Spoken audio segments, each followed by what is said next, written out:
Hello everyone, I'm Enviella. Welcome to another episode of Video Game Pickups. First up we have Mario and Yoshi for the NES. This is a puzzle game, which is known as Yoshi overseas. I already had this game on the Game Boy handheld, but it's nice to have the home console version as well for the big screen. Since I already had this game, I can safely say that I do really enjoy it. You play as Mario, quickly moving around platforms as objects fall from the top of the screen. If you match the same objects vertically, they'll disappear. You can also remove any objects that you wedge between a falling bottom and top of a Yoshi egg. But if the objects reach the top of the screen, it's game over. The objects also fall faster as the game goes on, just like Tetris. And honestly, just like Tetris, this game is fun to play on handheld or TV, and I think that it is a classic.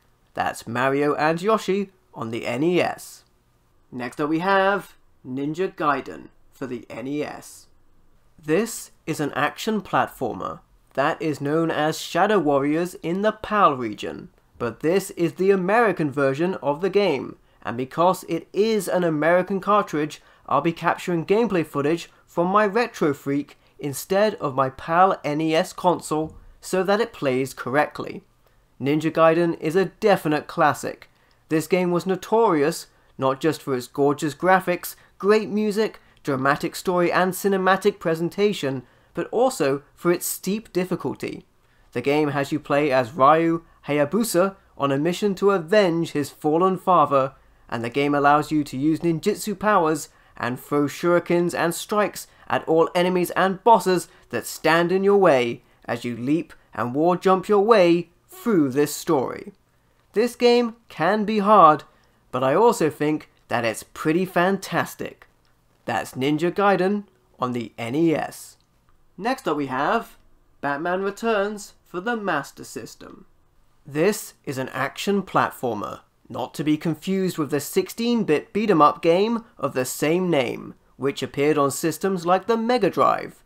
This 8-bit platformer is an entirely different game, and I think that this game is pretty cool. Batman needs to take out the bad guys and bosses as he moves through Gotham City. Batman primarily attacks with projectile batarangs, and he can leap, glide, and hookshot backclaw around the environment. And swinging from the backclaw is something you may need to master in this game to reach certain places.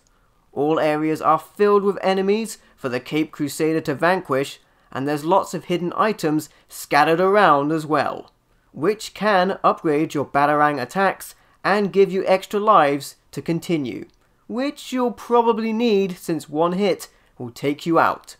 Each section also has 2 routes to choose from at the beginning, which makes this game pretty good to replay as you can choose a different route. Overall, I quite like what I played of this game. That's Batman Returns on the Master System. Next up we have Galaxy Force for the Master System. This is a rail shooter, which reminds me of games like Space Harrier. In this game, you are fighting for the future of the galaxy against the evil Fourth Empire. Your fighter ship can move around to dodge incoming hazards like asteroids and hit back at enemies with machine gun blasts and missile bursts. Your missiles can also lock onto enemies as well to take them out. There's some cool variety to the stages as well. One stage might take place in space, dodging debris and blazing through enemy hordes, whilst another might happen inside of a colossal enemy structure where the emphasis is piloting the quick turns and navigating hazards as they appear. This game looks very impressive for the hardware that it is on, with those awesome Space Harrier style graphics that kind of have a 3D perspective look delivered in 2D. There's definitely a knack to playing this game, and I think that this kind of thing is very fun. That's Galaxy Force on the Master System.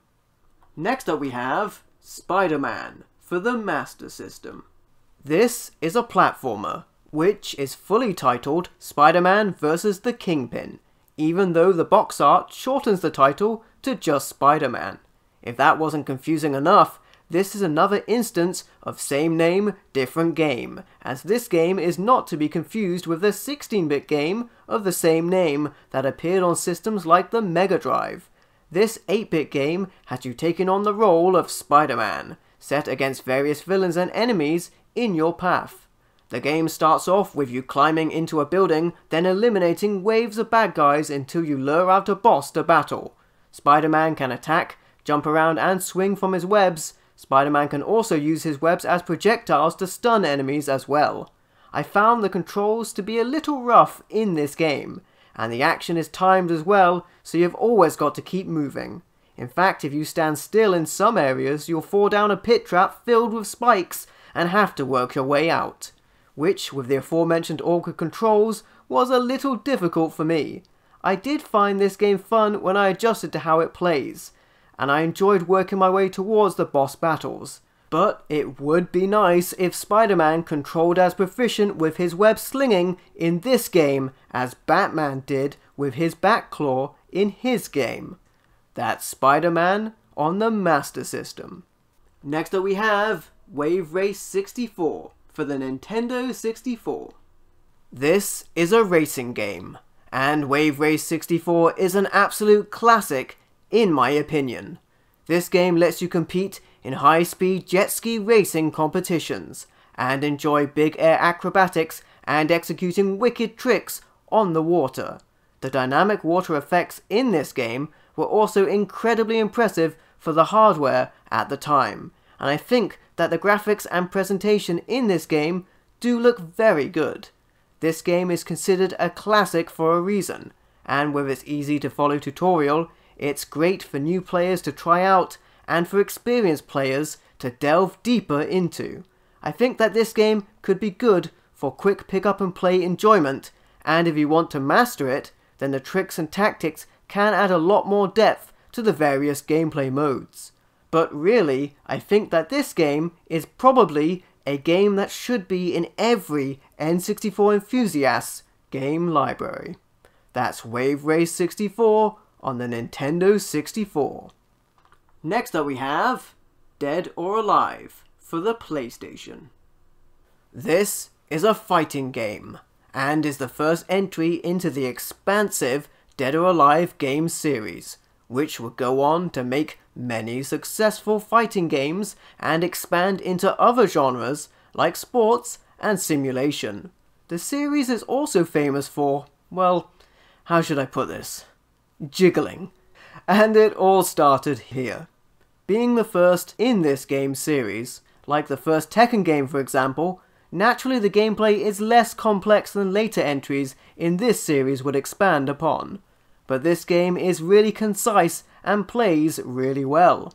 You have a selection of characters to choose from, each of which has a different fighting style.